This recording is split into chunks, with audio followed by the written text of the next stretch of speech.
Hey there, today we're looking at the Kizer Begleiter knife. It's an interesting little everyday carry choice. I actually won this from an Instagram competition, which apparently I shouldn't have entered because I've got a YouTube channel, but there you go. So Kizer chose me for either practical reasons for them or just purely from the random environment, but there we go. And sure enough, I've had it for about a week and a bit now, and I've been carrying it and I've been using it, and I do like it. It's got a lot of things that tick boxes with me in terms of what I like in pocket knife design. So just in basic terms, 3.5 inch blade, 4.5 inch handle. Overall, it's about the same size as a Benchmade 940 for a point of reference. I'll do some size comparisons in a second. But yeah, it's got a full flat grind, it's got a G10 handle over some skeletonized stainless steel liners. It's a bronze phosphor washer flipper, but it's a bit like the Rat model series, as in it's got a nice positive detent, which means for good flipping action. And yeah, overall it's just a nicely done little EDC piece for sure. For these bigger blades, you always do want them to be a little bit thinner, I find, in terms of carrying in your pocket. I mean, I don't mind a thicker blade, so that's the ZT-0220, but this one here, a little bit less sideways space taken up. So let's take you down to the tabletop and I'll talk to you about what I like and what I don't like so much about the knife. Alrighty, so let's have a look at what I like about the Kizer Begleiter. So the first thing, and I guess anyone who knows what I like about knives will probably pick this, I like when knives don't take up too much room height-wise, so you can keep lots of things in your pocket right next to it, no worries at all. It's a nice, efficient design that is very, very easy to carry, and that's a really good thing about this blade here. It reminds me a bit of the Benchmade 940. It's actually a very similar sized knife as well. Obviously different materials and different mechanisms and everything, but in terms of the overall footprint in your pocket, fairly similar. So the blade is 3.5 inches in total with about a 3.25 inch cutting edge. It's full flat grind. It's coated in a titanium nitride style baked on coating, which seems to be fairly durable so far. It's a, the full flat grind is sort of clip pointed there as well. It's just a very nice neutral looking blade shape, not too scary, nothing too jazzy. Overall, pretty positive with the blade shape. The handle is pretty ergonomic. It's just nice and neutral, which you can't really go wrong. Often people, muck up by putting too much, in the way of finger choils and finger grooves and all that sort of stuff, so nothing really going on there that's too bad. It's got a bit of a parrot's beak at the back here, which will keep it in hand. It's got, the guard at the front is substantial enough to make it feel like it's pretty securely locked in as well, so pretty decently done there as well in terms of the ergonomics. Pretty positive on that too. The steel is VG10. VG10 is a fine steel for a knife in about the $100 Australian price range. You wouldn't want to pay too much more for it. SOG will charge you $180, $190 for VG10 and still tell you that it's premium. VG10 is not premium anymore, and it hasn't been for a long time, but it's completely serviceable, and really, as I've said before, it's probably all you actually need in terms of not frustrating you too much with its edge retention. So absolutely fine with the VG10 choice and just the general material choice in this knife for the price that you're paying for it. The action on this bad boy is really, really good. It reminds me a bit of the Ontario Rat series, as in smooth bronze phosphor washers and a nice strong detent. Not so strong that you can't open it, but strong enough that once the blade breaks free of the detent, it really does fly open the rest of the way. So a good combination of well done detent and good washers and pivot system makes it a really, really nice to flick open type blade. So really, really happy with that as well.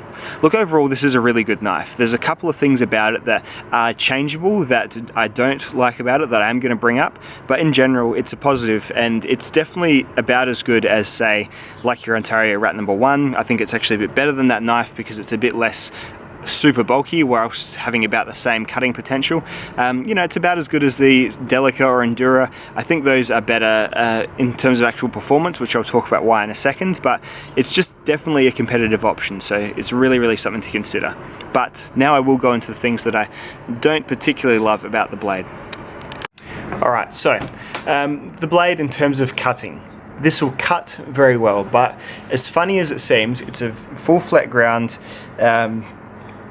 little number here, it's actually not the best at slicing in the world. So cutting, as in like when you just put energy behind it and just slash or hack away at something, absolutely it'll do the problem. It'll solve your problem, just as well as any other sort of cutting knife.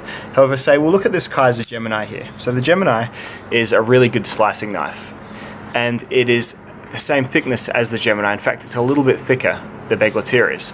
The Gemini isn't a super thin knife, it's about 3.2 millimeters, I think, but it's tall, it's high, so it's got more space for that to become a thin grind. The same reason that like a big chef's knife is amazing at slicing, because it's like this tall going down to a really thin edge, and this has got that factor in it. It's the same reason Spydercos cut so well, because they're taller blades, and the edge has more time to get from the spine thickness to the edge thinness, whereas this one here, it's a full flat grind, which I guess makes it better for slicing than say if it was a saber, of course, but it's rather thick, and this is the drawback of knives being this, this sort of short here, is that there isn't much space for that thick spine. It is a fairly thickish spine to become a thin cutting edge. So what we get in the end is, it's very, very sharp on the cutting edge, but immediately behind the edge bevel there's a bit of a shoulder, which makes it harder to push through and do the rest of a cut. I'll illustrate this with a piece of rope.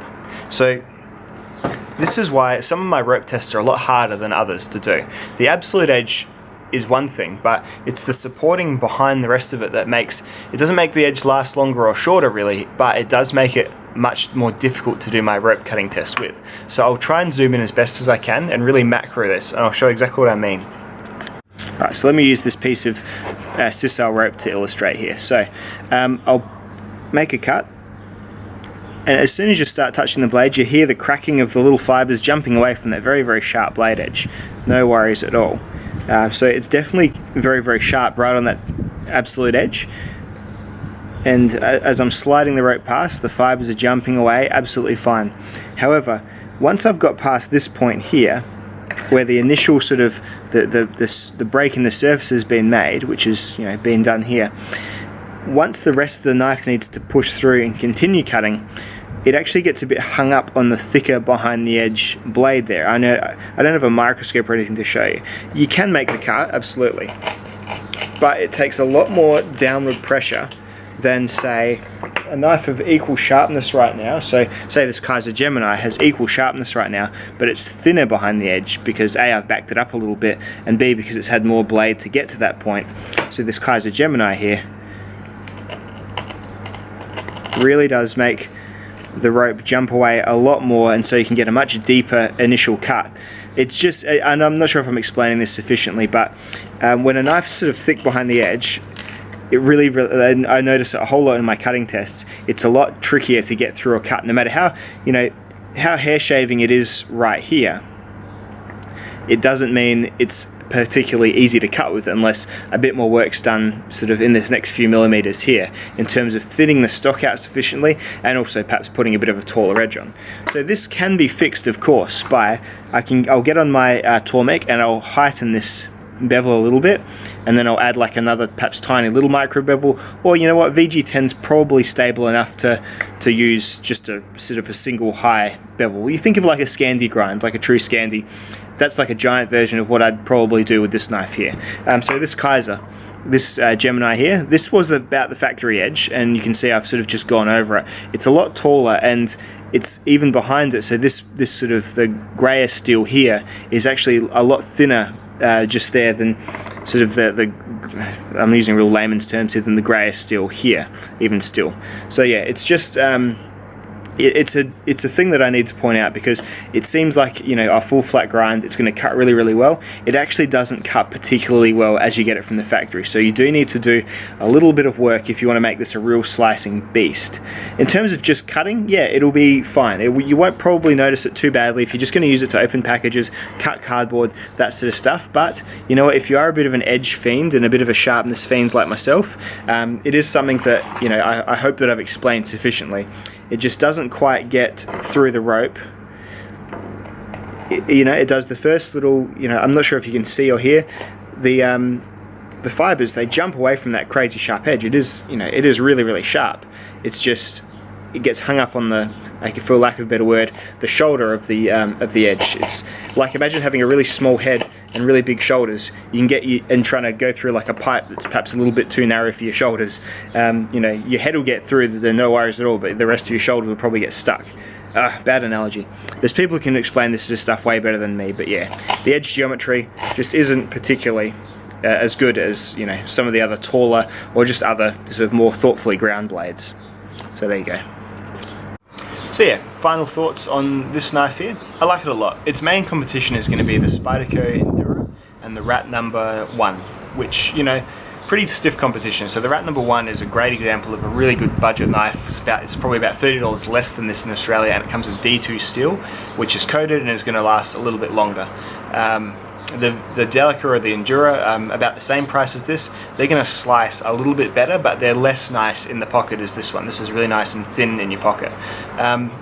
I'd say it's competitive with both. I'm not sure if it's better than both or not. I'd love to get the 3 here and do a comparison, but I don't have either of the other ones right now.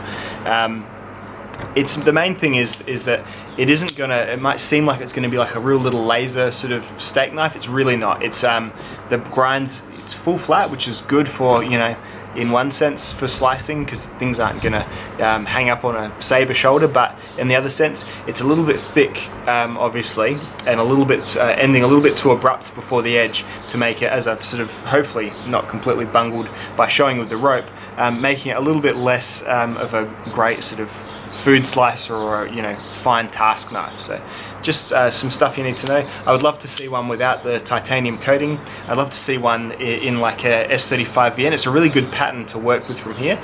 My advice would be thin it out, probably like 0.2 millimeters or something like that. Put it in like S35 VN or like a more, an even more stable steel, so you could really grind it back and have like a really nice fine edge, and then you'd have like a real slicing beast in your pocket for a really good, as I said, sort of height, size, general weight footprint. So there you go. I'll finish out the video by doing some size comparisons, and then that'll be about it.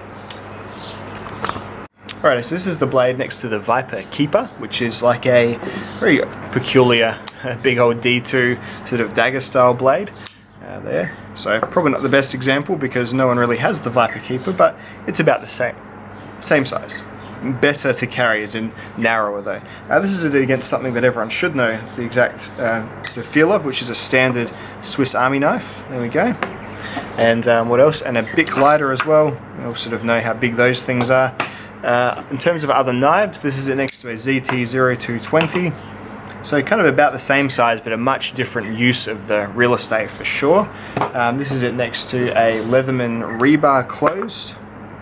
So you think of a rebar as 4 inches, so it's about 4.5 inch handle, 3.5 inch blade. And what else have I got around the place? This is it next to a Karas Customs EDK sort of pen. So I guess that's a normal pen's about that long. This is a bit more of a chunky pen there. So next to an iPhone 6 as well. So there we are. So that is my review of the Kizer Begleiter. I hope you've enjoyed. I do recommend it. It's just got a couple of little things which I hope I've sort of illustrated to you that you probably do need to know if you're going to think of picking one up. Alright, thanks very much for watching, dudes. I'll see you later.